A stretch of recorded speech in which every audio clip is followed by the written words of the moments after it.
Период работы Государственного совета 6-го созыва без преувеличения можно назвать особенным.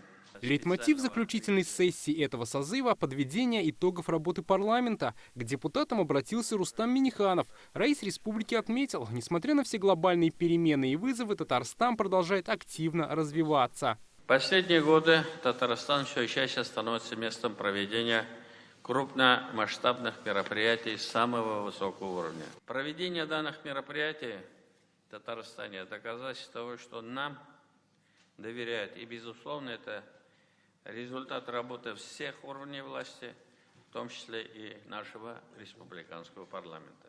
На счету этого созыва более 500 законов, были приняты меры поддержки экономики и различных категорий граждан, в том числе участников СВО. В своем выступлении Фарид Мухаммедшин отметил, к депутатам стали чаще обращаться.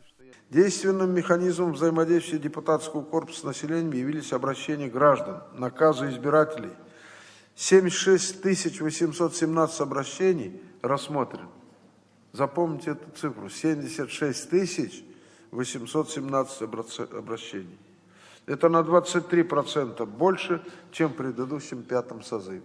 Абсолютное большинство депутатов этого созыва – представители «Единой России». Сегодня фракция подвела итоги своей работы. Также это сделали женщины из объединения «Мархамет Милосердия». Рустам Минниханов поблагодарил всех депутатов и вручил им государственные награды. Слаженная работа парламента, исполнительной власти, муниципальной власти – это тот результат, который имеет республика. Вам аплодисменты и большое спасибо. Спасибо большое, Рустам Нургалиевич. Мы хотим также вас поблагодарить за высокую оценку деятельности нашего депутатского корпуса. В самом таком важнейшем законе это понятно, что в этом созыве мы рассматривали изменения в Конституцию нашей республики. Основные положения, что наша республика, то есть ее первая статья этой Конституции практически сохранена, и все основные положения первой статьи Конституции, они остаются незыблемыми. В чем мы можем себя винить? Ну, наверное, в том, что мы не до конца смогли отстоять принципы федерализма, которые мы изначально придерживались. Нам пришлось в каких-то вопросах идти на компромисс, в том числе и в вопросе наименования высшей должности в Республике Татарстан. Я считаю, что главная наша задача этого парламента и будущего парламента – это стоять, защищать и продвигать в этой стране принципы федерализма, защищать Конституцию Российской Федерации в ее нынешнем виде, Конституцию Республики Татарстан.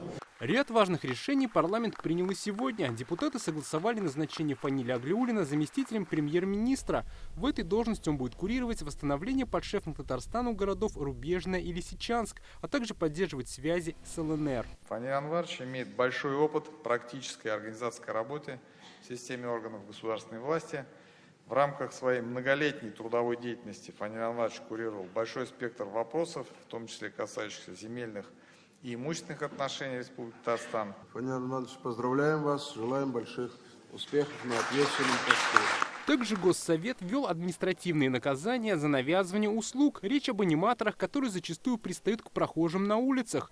Также с марта следующего года в ночное время нельзя будет продавать алкоголь в заведениях общепита, которые находятся в многоквартирных домах. Исключение сделали только для ресторанов. Кроме того, платить налоги по кадастровой стоимости будут владельцы торговых и офисных центров площадью свыше 1000 квадратных метров. Ранее такую меру применяли к более крупным объектам. Санкционная война против нашей страны ведется, и поэтому нам приходится в том числе принимать иногда такие непопулярные решения. Но эти решения ответственные. Мы все с вами понимаем, что мы ответственны перед нашими избирателями, и мы должны выполнять те социальные функции и гарантии, которые перед нами стоят. Парламентарии заслушали доклад Минобра о развитии системы образования. В этом году средний балл по ЕГЭ выше, чем по стране, и стало больше 100-бальников. Абсолютный результат показали 361 раз. Нашим приоритетом остается обеспечение высокого качества образования. В 2023 году аттестация выпускников проводилась в штатном режиме. Результаты ЕГЭ по математике, русскому языку и предметам по выбору в республике выше среднероссийских показателей.